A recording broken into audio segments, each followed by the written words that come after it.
The Proclamation of 1763 set a boundary called the Proclamation Line. It declared that everything past the Appalachian Mountains were to stay untouched and not be disturbed.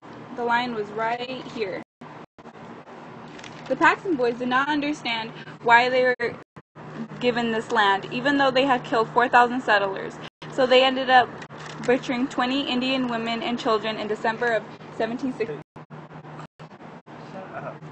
A law passed known as the Sugar Act was passed in 1764. The purpose was to raise the revenue in the American colonies. It increased the restrictions on colonial commerce and placed a tax on the sugar imported into the colonies. The Currency Act of 1764 did not stop the colonies from making money, but it did forbid them from making any future currency. It created financial difficulties in the colonies. Great Britain made this law so that if they even made a currency, it would not surpass the Britons. Alright, the Quartering Act of 1774 legalized housing of troops at public expense, not only in taverns, abandoned buildings, but occupied dwellings and private homes as well. As you can see in this photo, soldiers were in front of other people's buildings. Here.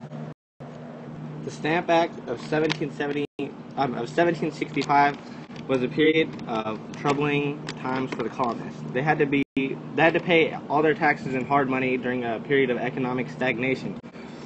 Colonists said, quote, they were miserably burdened and oppressed with taxes, end quote. Patrick Henry fought against taxation during March 29th of 1765 with his famous "If There Be Treason" speech. This is Patrick Henry. Colonists of all classes tried to fight against the Stamp Act, such as the upper and middle classes, and they formed the Loyal Nine. Sam Adams was one of the leaders of the Loyal Nine, and he put together an anti-British movement in 1765, an instrumental organization against the Stamp Act. This is Sam Adams.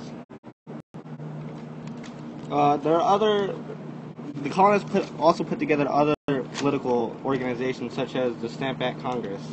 The Sons of Liberty were citizens such as merchants, lawyers, and congresspeople, and they circulated petitions, pamphlets, and limited political goals. Sam Adams was a crucial leader in the Sons of Liberty and the Stamp Act Congress. 9 colonies were a part of it. New Hampshire and Georgia declined, and Virginia and North Carolina declined also. The first Stamp Act Congress was in New York City, and it passed a set of resolutions denying Parliament the right to tax without representation of the colonies, and it stopped the importation of British products and all stamp distribution acts. And all the stamp distributors fled in 1765, so the Englishmen couldn't. Yeah. After the Stamp Act was repealed in 1766, the Sugar Act was also released some of its duties. Then the Declaratory Act followed, and Parliament affirmed its full authority to make laws binding the colonies in all cases whatsoever. So basically, Britain made sure that the colonies had to follow whatever rule that they passed. In 1776, the Townshend Revenue Acts were passed, which placed import duties on items such as lead, paper, tea, paint, and etc. The hope was to patch up the grievances caused by the Stamp Act. The profits were sent to royal officials in America. The act was repealed on March 5th, 1770, which was also the same day as the Boston Massacre, which is underlined right here. The Boston Massacre was an incident in which British redcoats killed 5 colonists and were arrested for criminal charge. John Adams defended these soldiers in court. This is a picture of the Boston Massacre.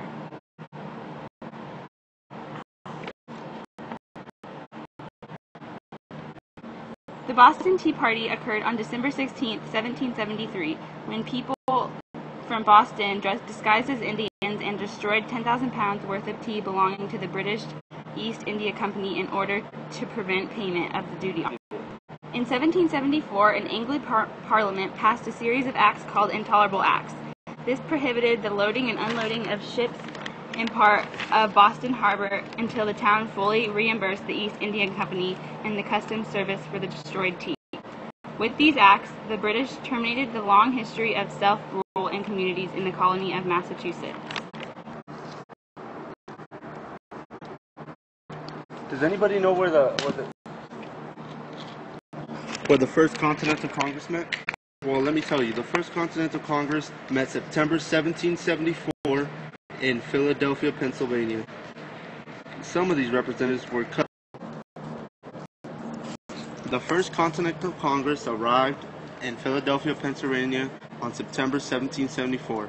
Some of the representatives for the First Continental Congress were cousins Samuel and John Adams. The Radicals from Massachusetts were joined by Patrick Henry and George Washington from Virginia. Also, Christopher Gadsden of South Carolina. Some consecutives of these were John Dickinson, Joseph Galloway of Philadelphia. A fun fact about Gadsden was that he was a hothead and proposed as one. He set up a plan to attack the main British forces in Boston. The First Continental Congress knew the townspeople were unhappy, and by the words quoted, "By the immutable laws of nature, the principles of the English Constitution, and several charters and compacts," they acted upon it, and they passed a declaration that guaranteed that the 13 acts of Parliament were considered violations of the rights, and that until the acts were repealed, they would set up forces against the British. The First Continental Congress also set up committees and asked every county, city, and town to set up their own committees, which later set up militia called Minutemen and met in meetings called extra-legal courts. On September 1st, 1774, General Gage sent troops from Boston to seize cannon and ammunition that Massachusetts militia had stored in Charlestown and Cambridge. The Massachusetts House of Representatives later created the Committee of Safety, which empowered them to call up the militia. On October 15, special units called Minutemen surrounded Boston forces of Britain. The Second Continental Congress met May 1775 in Philadelphia, Pennsylvania. They raised political issues on armies, directed strategies, appointed diplomats, and made formal treaties. The Declaration of Independence was signed on July 4th, 1776, which declared the 13 colonies independent from Great Britain. The founding fathers were John Adams, Benjamin Franklin, Alexander Hamilton, John Jay, Thomas Jefferson, James Madison, and George Washington.